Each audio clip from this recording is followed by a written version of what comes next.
In November of 2021, my 1-year-old golden retriever started to look as if her eyes were going to bulge out of her head.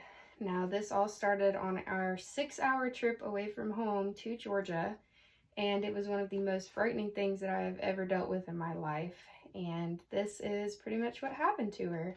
So she started showing symptoms of her eyes the Friday night before we left. So we took her up there. It got worse, so we drove her an hour away to a vet, and this is what she looked like at the time.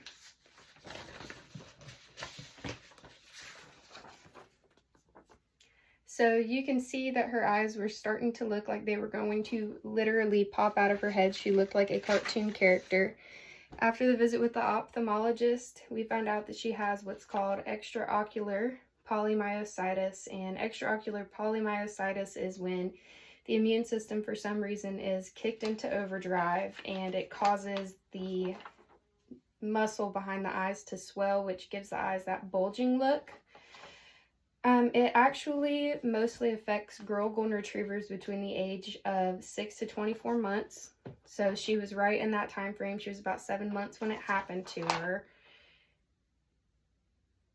This has to typically be diagnosed by an ophthalmologist, even though the pressures in the eyes are normal, which you wouldn't suspect that they would be. They are.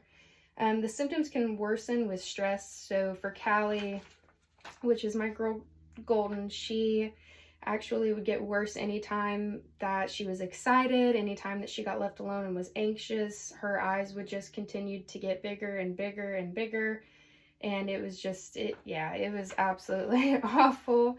In extreme cases of extraocular polymyositis, a biopsy may be needed. We, however, did not have to do that. The ophthalmologist that we saw was amazing. He pretty much knew right off the bat what it was, and this was only the first time that he had ever treated it, so it's pretty rare in the US. There's only 200 diagnosed cases. So most of all blood work will return as normal. So it's one of those things that you kind of have to have somebody who knows what they're talking about when it happens. When it comes to symptoms, the number one symptom is extreme swelling in the eyes, which caused her, after the fact, to start looking like this. So a lot of progression between those two pictures. It can also be characterized by the whites around the eyes turning red. So that's kind of how we figured it out to begin with. It can cause vision issues if it's not treated quickly enough. It can cause the dogs to start pawing at their face because it's extremely uncomfortable. However, it doesn't affect their vision. It is uncomfortable. The eyes can typically not respond to light well if they do have this type of issue.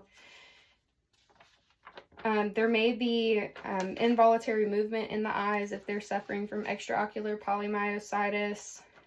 So after that is when we move into the treatment. Treatment for extraocular polymyositis is typically a steroid or immunosuppressant. So Callie was actually given prednisone that she had to take every single day for over four months. She had to take that every day. It can cause a lot of issues. It can cause bloating for the dog. It can cause swelling, water retention. So she was really miserable when we had to have her on that, but it was all just to better her and help her and what was going on with her.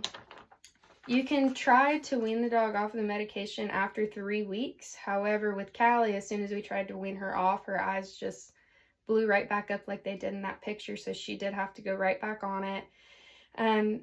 Typically, it can cause the dog to lose bladder control. So just so you know, if that ever happens to you and your dog pees in your house, don't get mad at them because they cannot help that.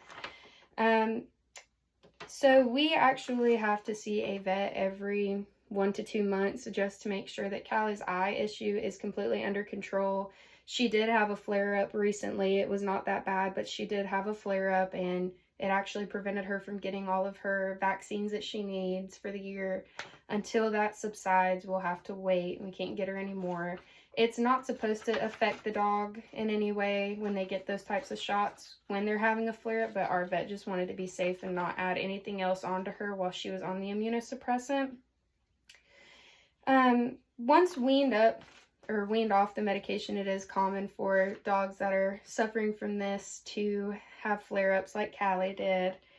And extraocular polymyositis, like I said, is rare. There's only 200 documented cases, and we just had to have one of those 200 documented cases. It's hard when you don't know what's going on, but I hope by spreading this that if this ever does happen to somebody else, they know what it is. Thank you.